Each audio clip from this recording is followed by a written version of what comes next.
After killing its chief, Hassan Nasrallah, the state of Israel has now sent its soldiers across the border into Lebanon and has announced what it is describing as a limited ground invasion into Lebanon against Hezbollah.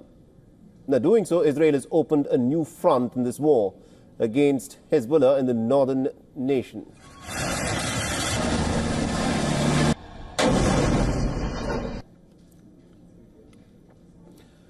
Now, the Israeli Defense Forces in a statement said that their target were located close to the border and that posed an immediate threat to the Israeli communities in northern Israel. It further said that this military operation, called Northern Arrows, involves ground forces supported by its air force and artillery with precision strikes. Now, just after midnight, consecutive blasts were heard across the Lebanese capital. Naim Qassem, the Hezbollah deputy leader, in a first public speech since Hassan Nasrallah's killing, has said that the resistance forces are ready for any Israeli ground invasion. However, as the Israeli warplanes carried out massive bombings on Beirut's southern suburbs in the last 24 hours, at least about 95 Lebanese people have been killed and 172 others been wounded, as of reports that have come out. Now, according to the State Department, the United States was informed about Israel's ground operation inside of Lebanon. The spokesperson Matthew Miller said that the United States officials were in continuous talks with their Israeli counterparts. He also said that at this point, the United States was not evacuating American citizens from Lebanon. We're not evacuating American citizens from Lebanon at this time. We always conduct a prudent planning process. We have been doing that for some months, going all the way back to October 7th, but at this time there's still commercial options available. All right. Meanwhile, the United Kingdom is chartering a flight to help British nationals who want to leave the country. The flight is due to leave the Beirut Rafiq Hariri International Airport on Wednesday. The call has come as several airlines, including Air France, Emirates, Air Algeria and Turkish Airlines, have temporarily suspended their flights into the region. Now, the Brazilian President Lula da Silva has condemned the Israeli aggression and invasion into Lebanon. The Turkish President Recep Tayyip Erdogan has called on the United Nations to recommend the use of force in case the Security Council fails to stop the Israeli bombings in Lebanon. The European Union, on the other hand, has renewed its call for an immediate ceasefire between Israel and Hezbollah.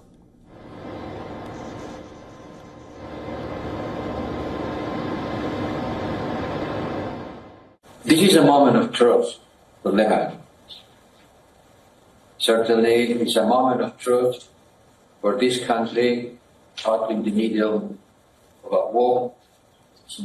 And the European Union has to collectively commit to preserve its state institutions of the risk of collapsing. All right, now to give us more insights in terms of what is unfolding at this moment in Lebanon, we're being joined by Dr. H.A. Hellier, who's a Senior Associate Fellow at the Royal United Services Institute for Defence and Security Studies, is joining us on this broadcast. Now, Dr. Hellier, let me in fact start off by asking you this. Now, this limited ground operation that Israel claims to have launched inside of Lebanon, what do you think it is trying to accomplish by sending in its troops inside the Lebanese territory? First, thank you very much for having me in your program. I should start by saying that we should really call things what they are. This is an invasion. There's no other way to describe the crossing over the border by troops into another country. Russia invaded Ukraine.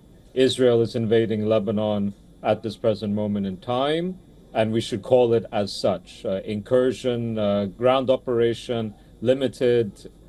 It's an invasion. Right. What do they hope to accomplish?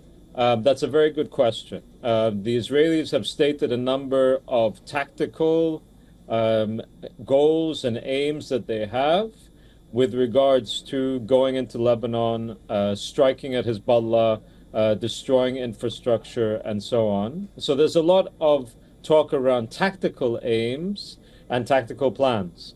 But in terms of long-term strategies or even medium-term strategies, those seem to be absent. There is no way to secure the safety of Israeli residents in the north of Israel by simply engaging in force and military campaigns, unless the Israelis intend to occupy a huge portion of Lebanese territory. Now, they may very well end up doing that. It wouldn't be the first time that Israeli forces occupied, particularly southern Lebanese territory. Right. And it may very well end up to be the case that they do this again. I would remind you and your viewers that when Israel went into Gaza on the ground, because of course Gaza was an occupied territory before October 7th anyway, but when they went in on the ground with ground troops, I'm sure that the tactical aims that they had were quite different than the ones that they have today. And that had anybody talked about a military administration in Gaza a year ago, people probably wouldn't have thought that that was particularly likely. But of course, today, that's what we're beginning to see. So it's really a question of the difference between tactical aims and strategic ones, and that's not clear at present. All right. Now, in 2006, there was an attempt that was made by the Israelis for a ground invasion into Lebanon. But that war ended in a stalemate because the ground forces of the Israelis could not actually make much headway. How different do you think this time round the Israeli experience would be in southern Lebanon? Well, actually, Israelis occupied southern Lebanon for quite some time.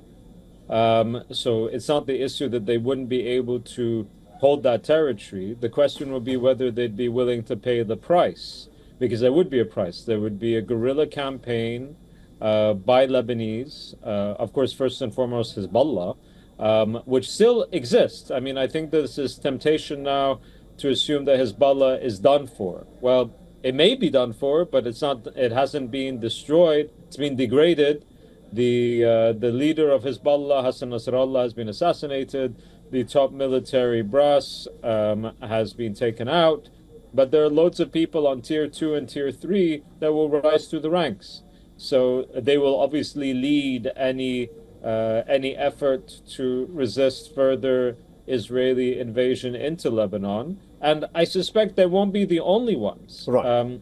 I also remind your viewers and everybody else that Hezbollah is an incredibly controversial actor in Lebanon itself, among Lebanese themselves. Right. But I think that Lebanon more widely, irrespective of how they feel about Hezbollah, and many people have very strong opinions about Hezbollah in a negative sense, particularly due to its participation in the Syrian civil war on the side of the Assad regime. But Lebanese more generally will reject an Israeli invasion and occupation.